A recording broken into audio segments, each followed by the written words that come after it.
welcome to the Speaker Series presented by the Entrepreneurs Forum. This series is your weekly destination for insightful discussions with industry leaders held every Thursday on Zoom. Our aim is to create a platform that caters to both seasoned professionals and those keen on the business world. Each session is carefully designed to provide current and relevant information, fostering an environment conducive to learning, networking, and professional growth. The knowledge shared in these sessions extends beyond our weekly meetings. We're excited to announce that the discussions will be transcribed and featured in the Bellwether magazine, a publication focused on lifestyle and finance for entrepreneurs and business people. This ensures that the valuable insights gained from our guest experts are accessible to a wider audience. We are always on the lookout for new voices and perspectives. If you believe your expertise aligns with our views and vision and you're interested in contributing to our series, we encourage you to apply through our guest speaker application available after each episode. I will put that in the chat. Join us in this engaging journey of exploration and discovery in the dynamic world of business and innovation.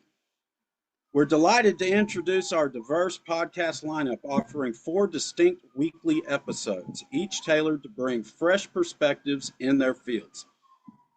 These series are the first Thursday of each month is the Financial Canvas, where we discuss financial insights and navigate the complexities of finance with experts who will share their knowledge on investment strategies, marketing trends, market trends, and financial planning. The second Thursday of each month is Radiant Resilience, hosted by Jessica Carwatt, discussing how to boost your business by prioritizing your health. You will discover the latest in wellness trends, mental health strategy, lifestyle tips, and much, much more to maintain balance in your entrepreneurial journey. The third Thursday of each month is dedicated to Tech Horizons. Stay ahead of the latest technology with trends and discussions on emerging technologies, digital transformation, and innovative business solutions. The fourth Thursday of each month is the Marketing Maverick with Fritz Colinet, where you will learn from the best in advertising and marketing as they reveal secrets to effective branding, digital marketing strategies, customer engagement, and oh so much more. This is more than just a forum, it's a community that can be joined on LinkedIn, where ideas develop and connections are made. Whether you're a seasoned entrepreneur or just starting out as a rookie, our speaker series is the perfect platform to enhance your knowledge, expand your network, and inspire your entrepreneurial spirit.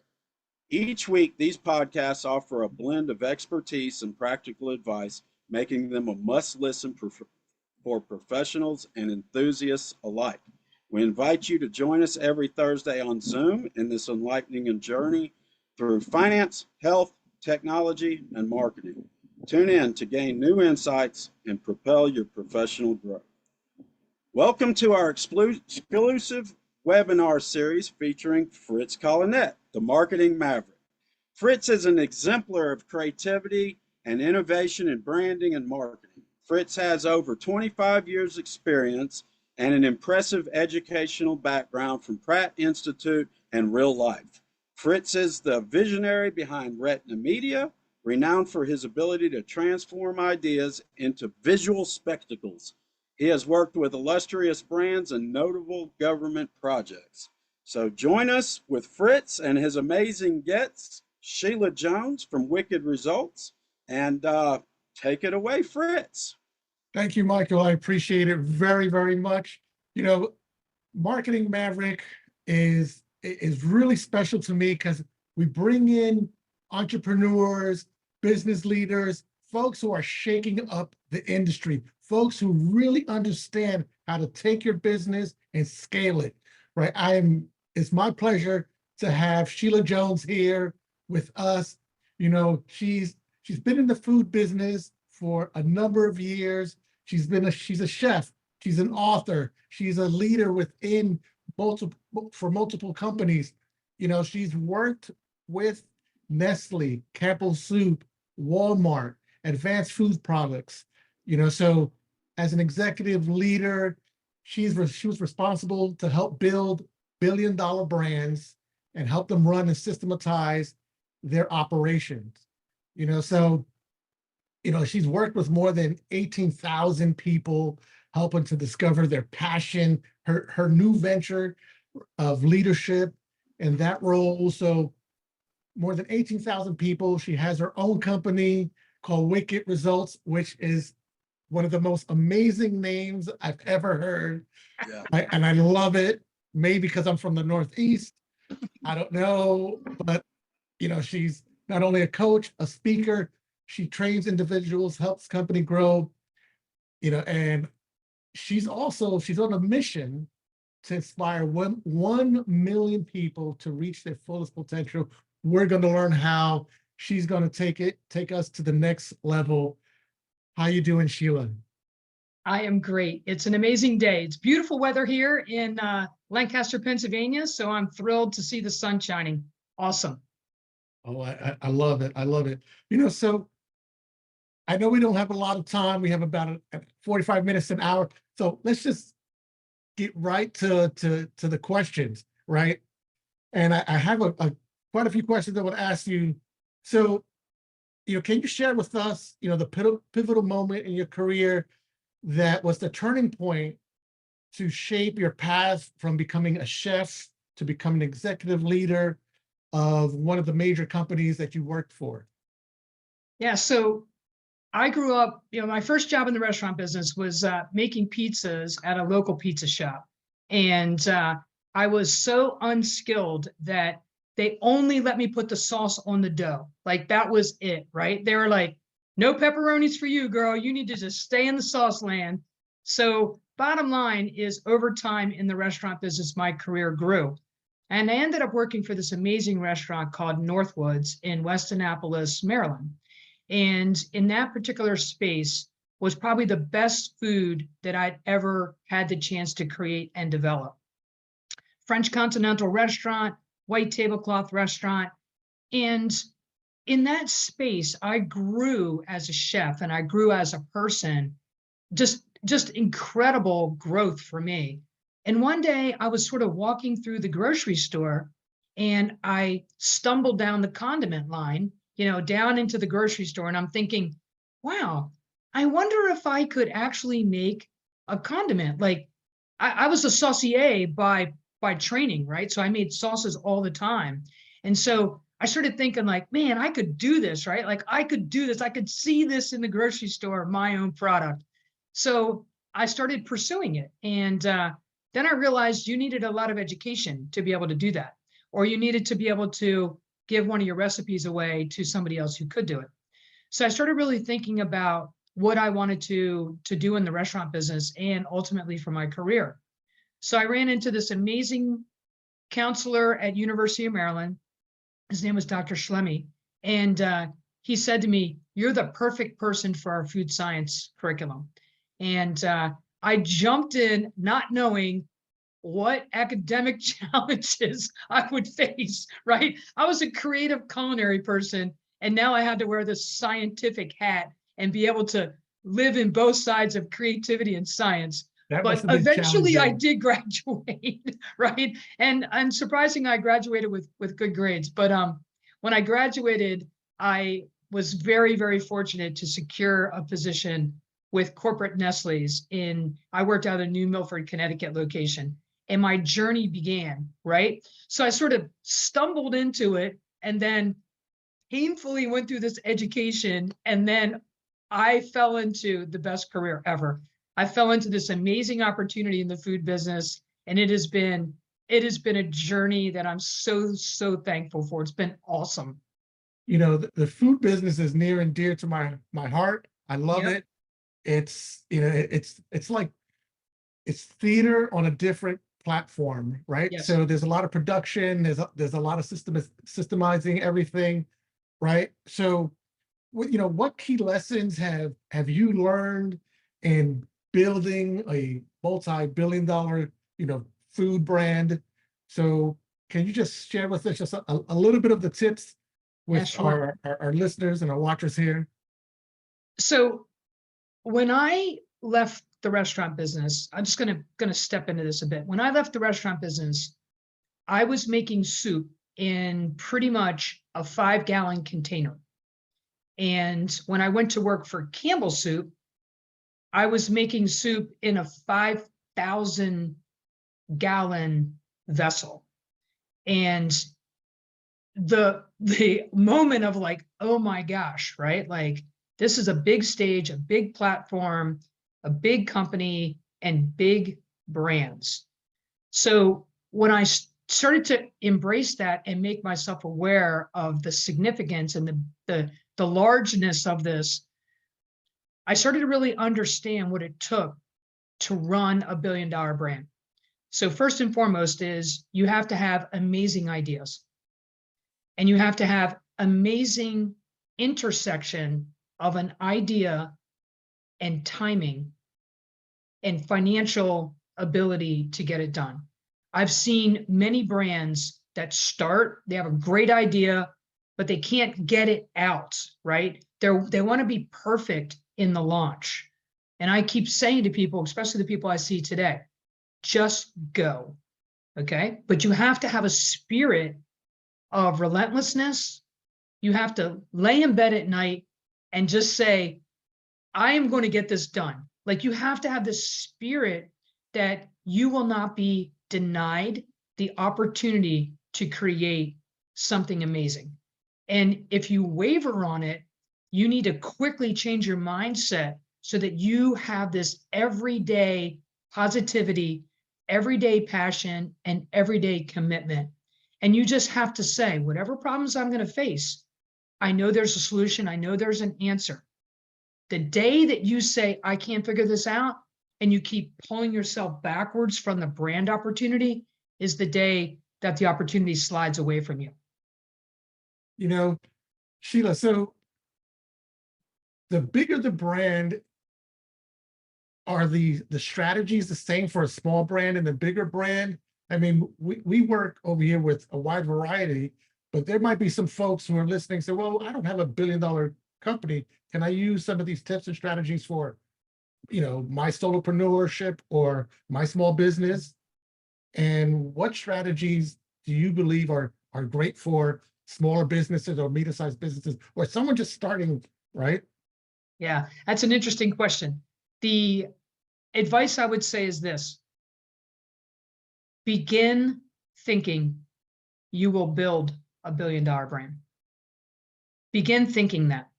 Start out saying, I intend to build a $1 billion brand.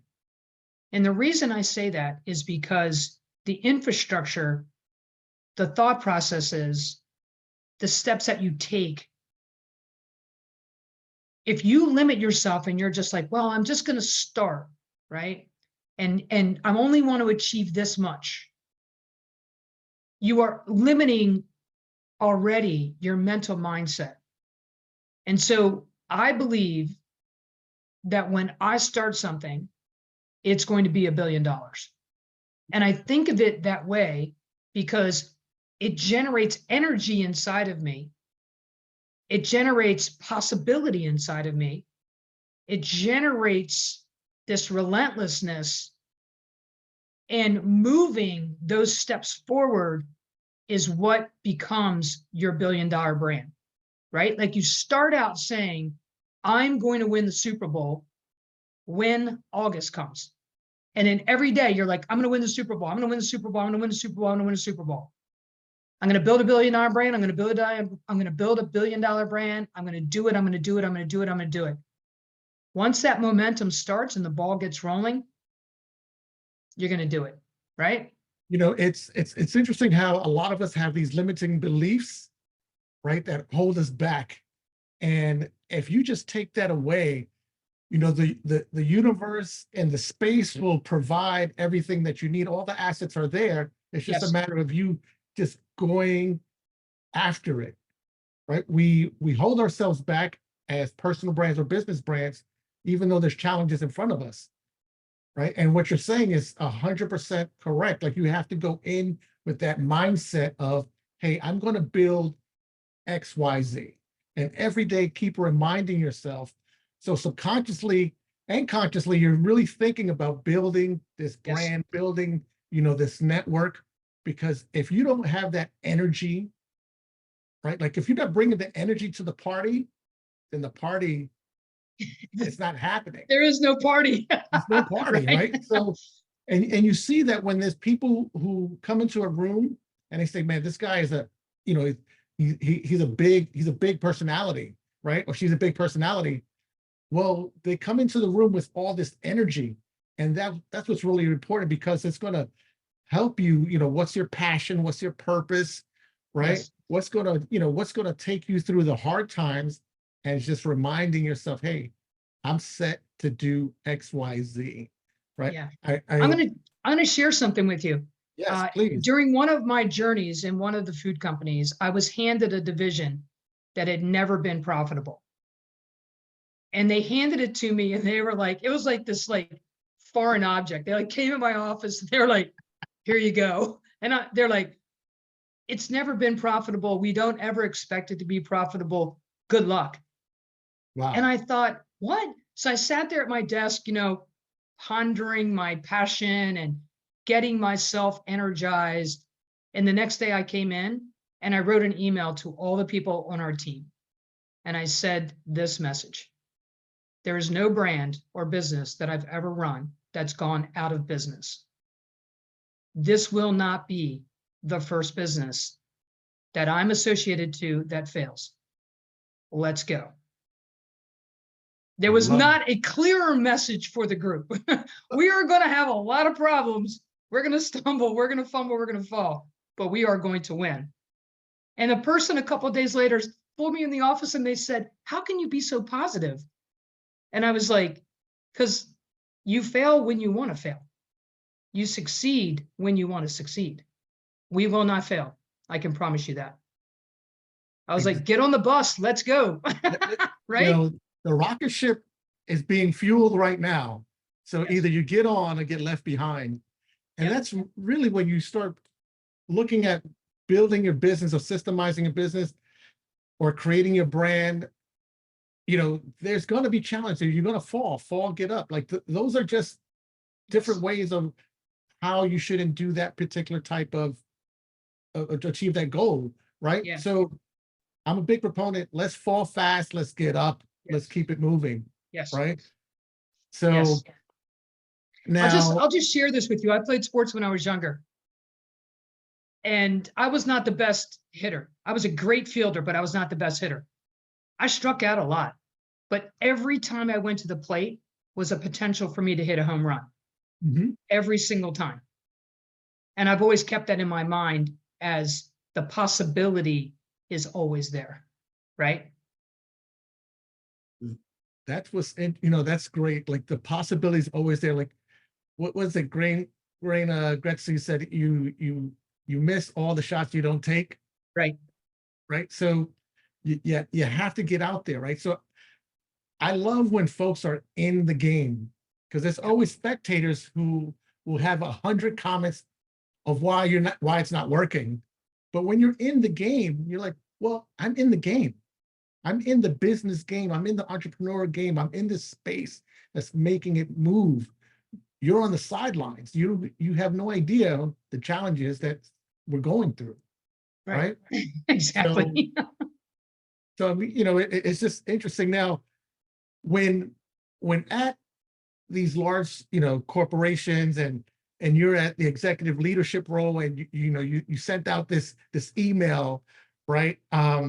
What kind of advice would you give to smaller businesses or medium-sized businesses, who want to scale, who want to compete with larger companies or larger brands? Like, how can they, scale? How can they differentiate themselves? Is there a system that you put into place that you utilize right now?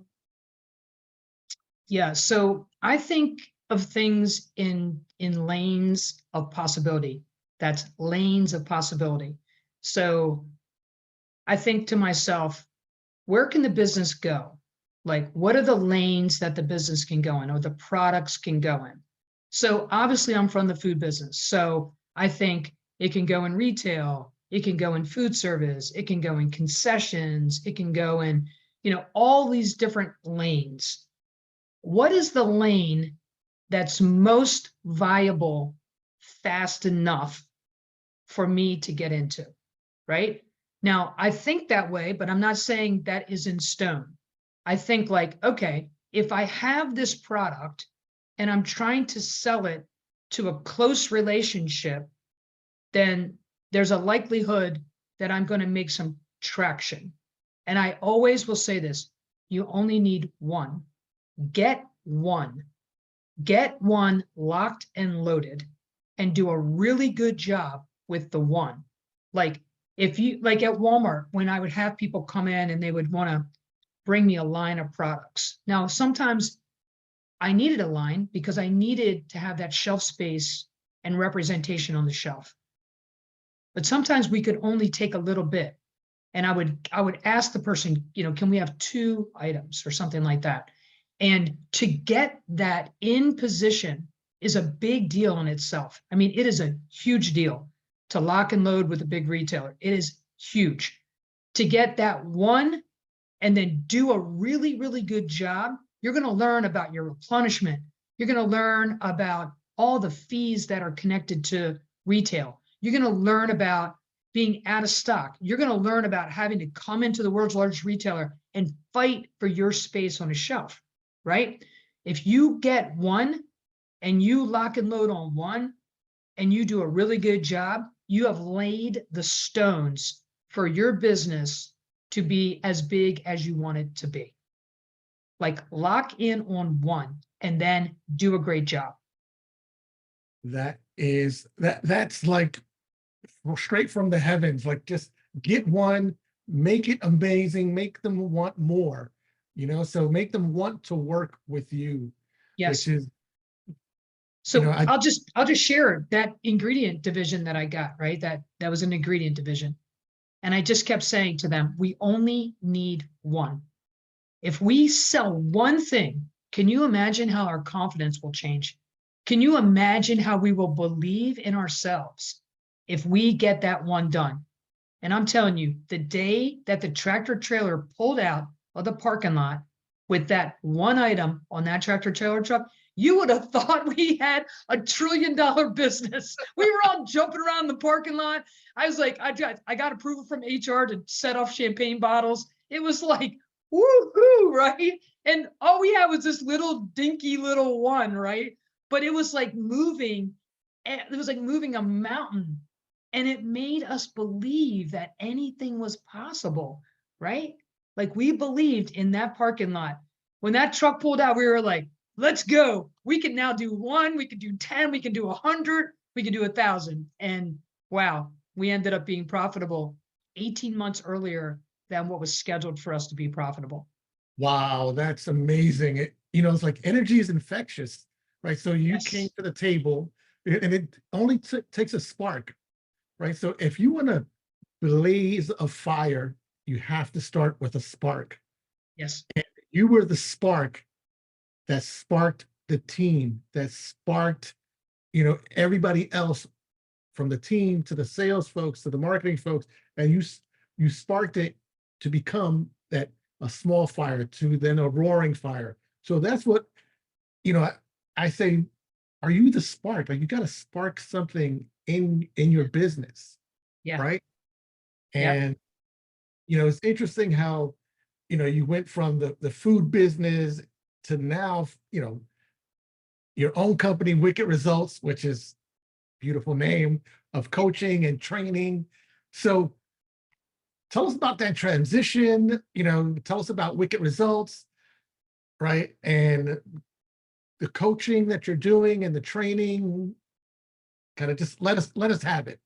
Okay. And I'm just going to say this. This is, you're talking about it on a day today that's very, very special for me.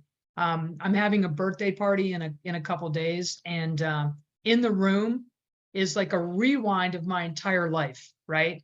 So there's like people I've known for 40 years that are going to be in that room, and it's a special moment because I want to recognize them. Hopefully they won't see this podcast, right? But I want to recognize them for the contributions that they've made in my life. They believed in me, right? But let's step back. I started helping people with their jobs about 20 years ago, maybe even a little bit longer. And it was one gentleman, the one gentleman, and he was an intern working for our company. And he said, "Hey, do you think you can help me get this job?" He was my intern. And I was like, "Yeah, I think I can. I know the company. I know how we hire. I know your great skills, all this different stuff. Let me just help you figure out how to communicate your skill set and what you can bring to the company." And he got the job like that. And I thought, this is interesting.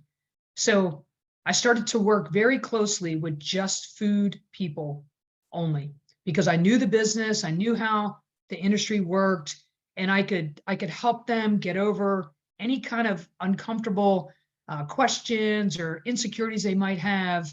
So I started building my expertise in the food business. And then I had an opportunity to help a woman who, a single mom with 3 kids, and she was unemployed. She had been laid off. And I remember I was so nervous when I was talking to her, because everyone else I was talking to was looking for promotions. And this woman was looking to keep her home, to feed her children. And she was laid off. And I was like, oh my God, like this is the real deal now, right? Like I've got someone's livelihood in my hands.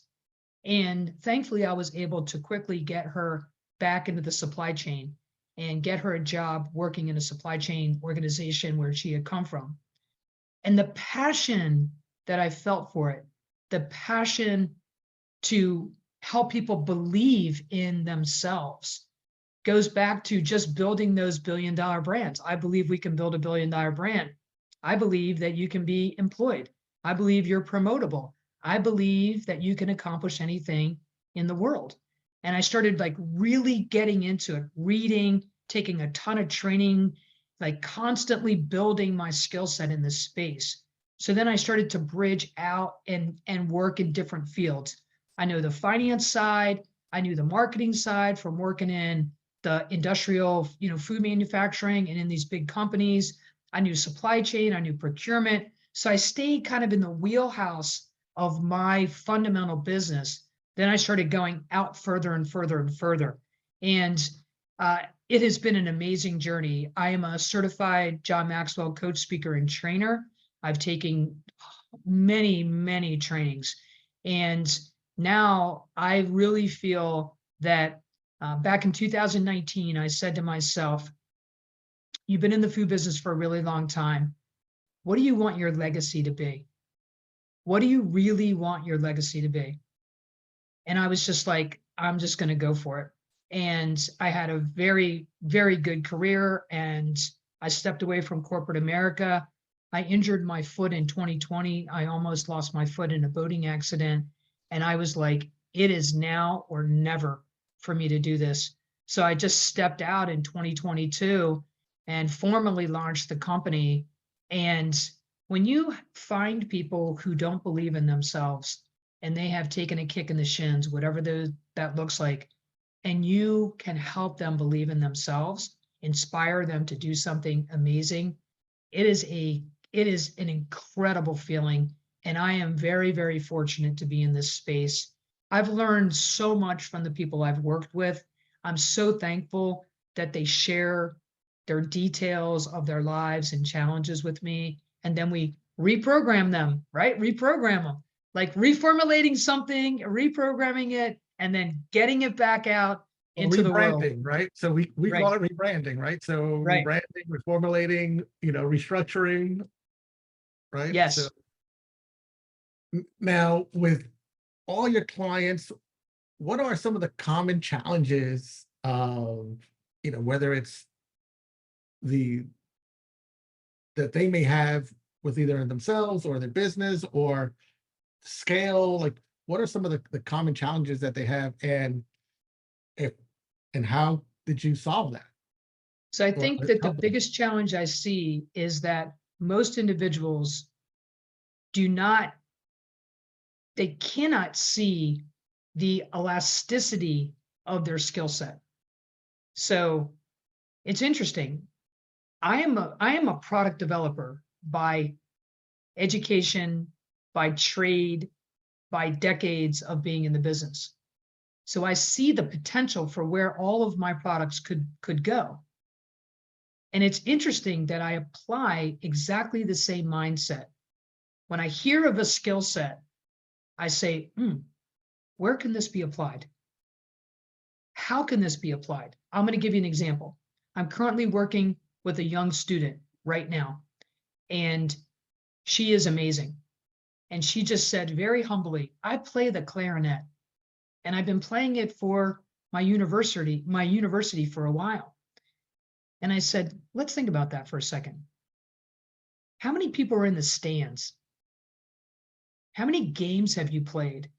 How many times have you been on TV? Like, you're 21 years old. How many times have you been on TV? Well, guess what? We ran the numbers. She's played in front of 2.6 million people. Wow. What? I'm like, girl, you're on fire, right? Like, I love you it. played in the Rose Bowl. You were on TV on the Rose Bowl. You're a master at public stuff, public speaking, presentation, execution in high stress moments.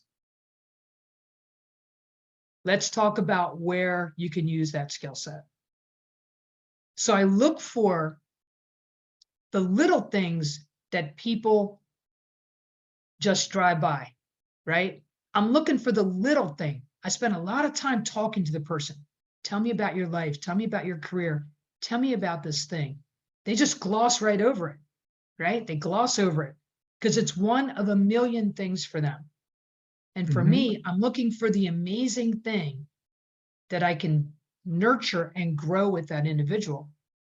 She said so humbly, I just play the clarinet. And I'm like, let's talk about that a little bit more. That's a, Millions of people she's played in front of. So that's what I do. Like, that's what I do. Because as a scientist, I'm looking for the very little thing. But as a business leader, I'm looking for the very big thing. And I have learned very easily how to take the little thing, add it all up, and then deliver that amazing wicked result, right? At the end of the year. I love it. At the end of the year, what do? You got to make your budget, right? So you gotta like add it all up at the end of the year. What's the cumulative thing that you have done? That's what I'm looking for everyone. What's the cumulative thing that you have done? And it's interesting because sometimes we look at ourselves as like, hey, I just do this little thing, and we kind of gloss over it, like you said. But over a course of months, years, decades, you add it together, and you have an expert or expertise in this particular arena. Yes. Yes. Right.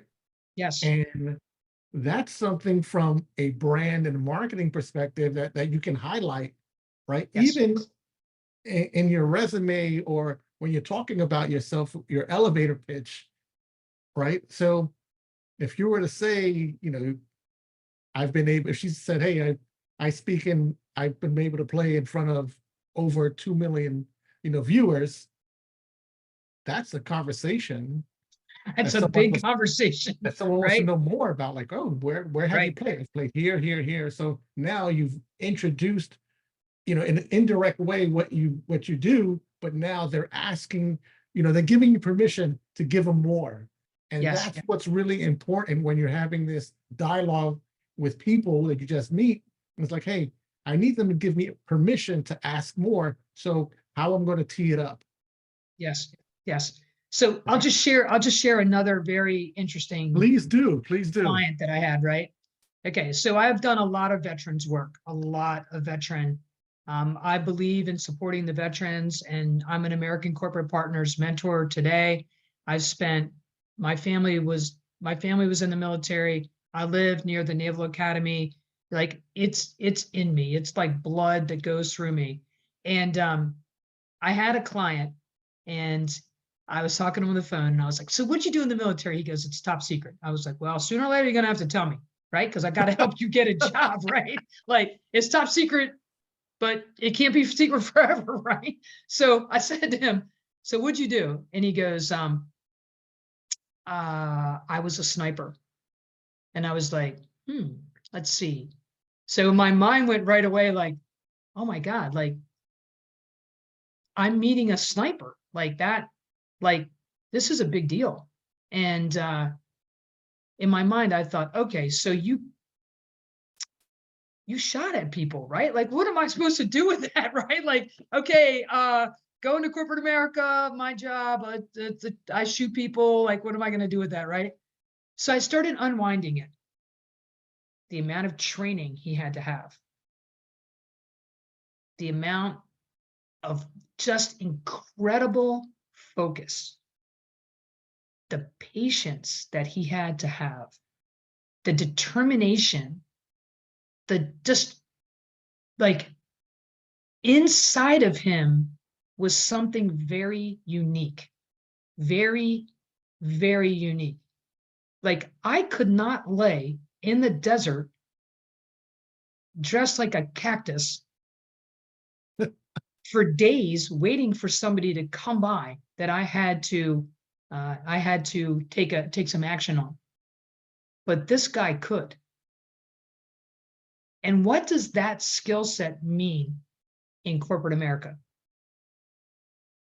And how will that be valued in corporate America? So I started helping him unwind that. What is my greatest strength?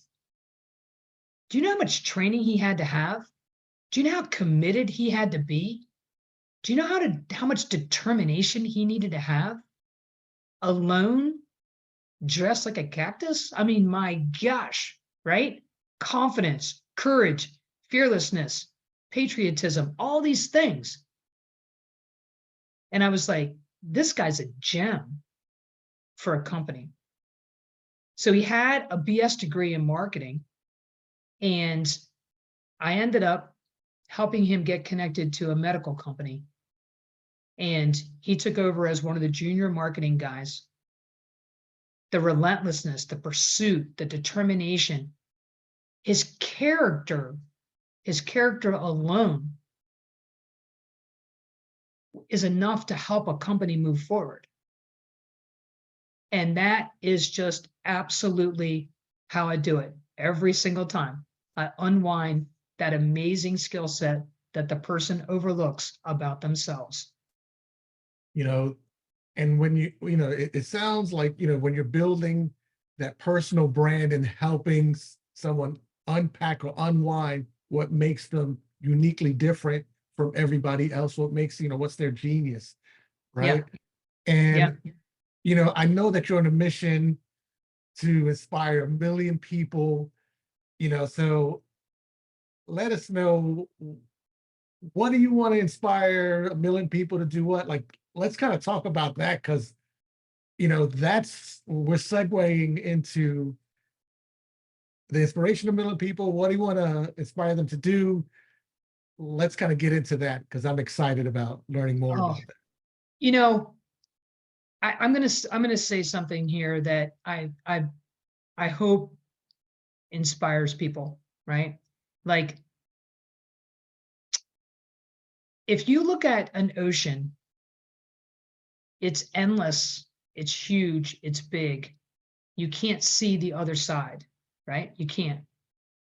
And when I look at an ocean, I look at how big is it? How big is it really? How deep is it really? And when I started to think about changing the world, it came from running these billion-dollar brands, right? It started, I was a chef in a small restaurant, right? I began by putting sauce on a pizza, right? And That now spark. yeah, exactly, right? These billion-dollar brands, right? But the point of this is, you need to be in a big space, and you need to see that there is a gigantic world out there. And then you need to decide what part you want to be in. So about in 2012, I bought this framed picture, and it says, "Someday I will change the world." And I've had it for a long time. And first I made my goal specifically in the coaching space. I will help one. Then I will work within my core, which is the food business. And then I will branch out into other areas where I'm an expert in. And then I will go for those that are laid off. Then I will go for the ones who don't believe in themselves. And then I will go and I will go and I will go and I will grow myself to be able to do that. So a couple years ago, I said to myself, I need to make the goal bigger, because when I make the goal bigger, I'm more energized to accomplish the goal. So I set out with my frame picture, someday I'm going to change the world. And today it sits right at the end of my yoga mat. And every morning I look at that, energizing myself, believing in myself that I can do it. Now you got to realize I need to believe in myself too, right? I have to believe that I can actually do this. So I just said to myself, stop fooling around. Stop with the small numbers. Stop. You have a bigger mission and you must think bigger. And I just said, that's it. I'm just going to swing the bat. I am going to help 1 million people and I'm going to figure it out. And I keep saying this all the time. I'm a die trying or go broke trying. I'm not sure what's going to happen first. I'm hopeful that I'm successful, right? Because I have a big goals, right? But every night I go to bed and I just keep thinking to myself, come on, girl, like you got to go, right? So yes. You got this. I mean, what is there? 8 billion humans on the planet, 1 million? Yes. Yes. Right. So you're talking about, one target, one goal, one methodology, right? Yes. One kind of particular message, so, or one conversation. It's just a series of ones. It's a series of ones, right? So yesterday I just sat here. This is my desk. This is my workspace. And I thought, I need to be in a environment where I can affect 45,000 to 55,000 people at a time, right? So I thought, I am going to bravely, now granted, I gotta balance courage and fear as well, right? Like I'm not gonna sit up here and tell you that I don't have days where I got sweat on the brow, right? I have days where I'm like, oh my God, what did I do, right? But the reality of it is it fades fast, right? It fades fast and I get right back into courage. But I'm thinking to myself, like yesterday, I'm like, who do I know that is interacting with people at 45, 50,000 people? Like, who are these people? Well, they're mayors, they're governors, they're people that have big populations of people that they are responsible for, right? Like I look at it in that context. So yesterday I just sat here and I thought, I need to be in a stadium with a microphone, and that stadium needs to be filled with people who are trying to get jobs. And I need to be on that microphone and I need to be saying to these people, I believe in you. Let me give you 5 tips on how to find your job. Let me impact many versus one, right? Let me reach out broader and bigger to be able to do that. And the day's coming. You can feel it now, right? You can feel it. Like I'm looking for those partners. I could feel the energy all the way over here, right? So when, okay, I know you mentioned there's some tips. So I know you're working on, or do you have a new book that's coming out to help? Oh, yeah. So kind of tell us about that, right? Can we get it? Like, what's the story on what's the name of the book? Yes. So this is great, right? Like you and I were in California together, right? Yes. And then I went to a couple of other events right out of there. And I came back and my editor said, okay, what's next? And I said, I was like, and she goes, no, no, no, no, no, And she goes, what's next? And I said, and it was real casual. I need to write this book that's been going on in my head for a while. And she goes, okay, when are we starting? And I said, well, I got, it's Christmas. I was like, right away, I started making my own excuses for why I wasn't going to get something done. And she goes, no, no, no. When are we going to start? And I just came back and I was like, December 16th, it's go time. It's go time. And so I wrote the very first version of Wicked Interview Tips. Okay. And like any good writer, what do? You send it off to the editor and then you immediately go like, that's awful. That's not the direction. I need to change this. And I call the editor, don't even spend any time writing any remarks on this. Just throw it in the trash. It's wrong. I need to write this book like I have taught all of these people. And that's what I need to do. And she goes, how much time do you need? I said, a couple weeks to figure out the whole logistics of it. So I have an amazing team of people that work with me. And they're from a group called Hope for Heart. And then I have an amazing editor. Her name is Patty Stevens. She's a literacy specialist in Arkansas. She is very, very smart woman and knows a lot about literacy. Connecting a person that understands literacy has been unlocking an amazing amount of things for me because she understands how people think and how they learn, how they read, how they digest information. And so in partnership with my team, Nancy, Larry, and Patty, we created this book, Wicked Interview Tips. And the great part about it is this book, it fits right in your backpack, right? It's a backpack sized book. It's intended to be a teaching guide. It's intended for people to be able to not only receive the coaching from myself, but also buy this book and understand what's happening in a company, what's happening for the candidate as they are moving through the phases of employment. So I have taught from this book. This has been the fabric of how I've taught all of these people to get jobs. Now it's printed in the book, and I have been out teaching it for months now. So it's been awesome, awesome, awesome. And my team was so great. They were like working at 2 a.m. That wasn't my choice. That was their choice. Yes, They're working at 2 a.m.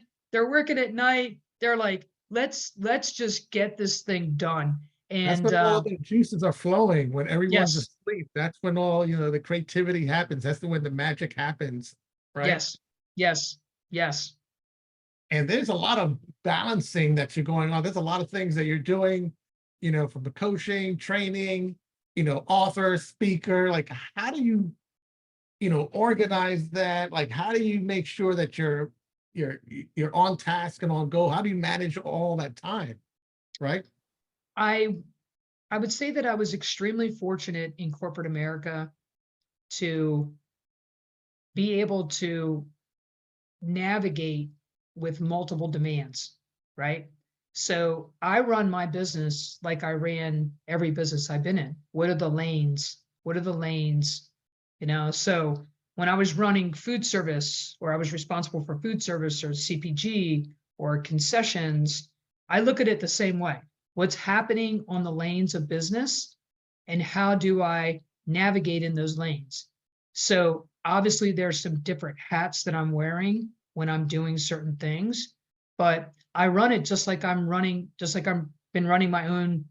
Like if I was an employee in a company and I had 4 lanes of traffic or 4 lanes of business, I run it the same way, right? And that brings to me a easy association and allows me to be able to say, okay, well, food service division, we've just launched products. So I got to build the customer pipeline this way. Oh, well, the speaking piece, I need to build the customer pipeline this way. I look at it exactly the same as if I was in corporate America. And in essence, I am in corporate America because I'm running my own company, right? But if we could divert for a split second, I want to share one story because I want people to understand the impact. Yes, let's So do it. I had a commitment with some schools in Corryville, Pennsylvania. I met this amazing teacher. She was very much wanting her students to learn interview tips. So we put together multi-day training with the students. I went there. My whole team focused on getting this book done to be able to take this book into the school. And I was so thankful for it, right? And they were actually a week early. I mean, that's how good they were. They were a week early. And I was like, whoo. I took this book in and I taught a wide variety of people. Some of those students are in the upper level of academics, and some of those students have emotional challenges. And I had the privilege to work with one young man who is autistic. He is super, super smart dude, super smart. He has some emotional management challenges that he goes through. So I sat beside him and taught him how to interview. We went through it day after day after day. Then I conducted his interview, and he told me stories of how he fixed the computers in the classrooms, the AV system, all of this different stuff. He's so smart. And in the end, we did a randomization of the books that we were going to give away, one of those spinner wheels. We spun the wheel, and this guy was the first guy to get the book. Wow. And he wasn't in the gym when we spun the wheel. He was in a class taking some course material. So when he came back, we told him he won a book. And to see his face, to watch his body language change, to see his confidence change, we were all like almost crying. I'm getting emotional now, still reflecting back on it. But he leaned over to me and he said, "Is this the first book?" And I said, "Yes, you are getting the first book." And I said, "But I'm on a mission to help 1 million people." And he goes, "Wait a minute. I am 1 in a million?" And he wrote it in the book. And everyone was like trying not to cry, right? Like how do you not get emotional at that particular moment? And I said, "Yes, you are 1 in a million." And he danced out of the gym like I had injected him with rocket fuel.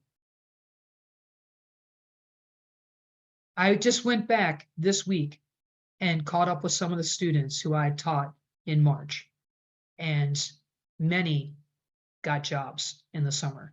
Those that wanted jobs got jobs. And that is why I'm on a mission. That's why. Well, let me know how it can help you achieve your goal of 1 million. I'd love to participate in just a small fraction of helping you change 1 million people's lives or even more. So Let's go. let's Because do- let's do it. once I get to 1 million, I'm gonna go to 1 billion. Let's go. That's where we're going. That's where we're That's it. going, straight to the top, That's right. right?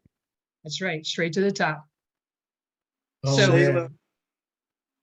Sheila, Fritz, this has been absolutely amazing. I've got so many comments that I just want to make, but we'll follow up offline with those. Uh, I do have one question that I try and ask all my guests, and I end all of my calls with, and that question is, how would you define success for Sheila Jones? It's a great question.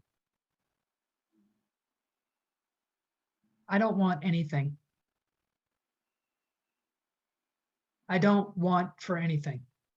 Like, I don't, there's a joke. I've always wanted a red Jeep, right? With the big tires and the big lights and the convertible thing. Truth be told, I probably could have bought a lot of Jeeps, right? I was very fortunate to have a very good income and to live modestly. I could have bought a lot of Jeeps. I don't want a Jeep. I have a 10-year-old car, right? I live in a rented townhouse that's got 2 bedrooms in it. And the money that I make, I intend to change the world. So it's jobs, it's changing people's perspective of themselves. One of my partners in this business is a literacy specialist, Patty Stevens. She is intending to change the world. She wants every person to be able to read. And if you go into certain parts of the United States and you see the challenges of some of our communities, you have to be inspired to help them. You have to be. So for me, my legacy is not a red Jeep. My legacy is the millions and hopefully billions of people that I can impact. And I'm either going to go broke trying or I'm going to die trying. And that, like, I get up every day with that spirit, that tenacity, and that relentlessness flowing through my veins. And it's the same level of tenacity that I had when I wrote that email about that business. Like, hey, we are not going to not be profitable. No, right? Like, no, that's not going to happen. And so that's where I'm sitting, like, right, like this is the space I'm sitting in right now. I'm on the end of my life. Like, I'm not sick or anything, but in terms of how many days I've lived versus how many more days I could live, I better get going because there's a lot of stuff to solve and I plan on contributing. And I have a desire to build a library and have that library endowed and funded and recognizing a certain special person in my life. And if I could do that, then I would consider my life a success. That is definitely a great definition of success. Thank you. Yes. Thank you, Sheila. Thank you for all the wisdom, the tips, right, that you shared with us. Thank you for kind of letting us into your heart today. I'm a little emotional right now. You guys really like pulled it out of me. I appreciate that. I'm trying not to get Oprah on you and make everybody cry when they get on. Right? Yeah, But, don't do that. no, Don't do that. but I gotta say, there was so many pearls of wisdom today. Yeah. Everything from a start with one, right? The systemizing your business, the spark, like the energy you bring to everything you do, right? So it's just amazing. So I can't wait. And I'd love to have you back on again so we can talk, it seems like it's just like a fraction of Sheila that we just learned about. And I'd like to unpack more with you. So I want you to come back on again real soon. Let's go. Yes. Let's do it. You can help me get into Jerry Jones Stadium in Texas. That would be great. And and I get that microphone and I'll be like, let's go. Everyone needs a job here. Let me give you some tips. Right? Like, that would be awesome. So let's do it. Let's do it. Let's work on it. I'm getting ready. Every day I breathe bigger breath, right? That's right. That's right. Fritz, thank you very much. Sheila, it's been a pleasure. Again, everyone, Marketing Maverick with Fritz. There you have it. So There you next go. week, we will be back with the financial canvas. So tune in and get some more great insights on entrepreneurship. Right. Till next time, enjoy.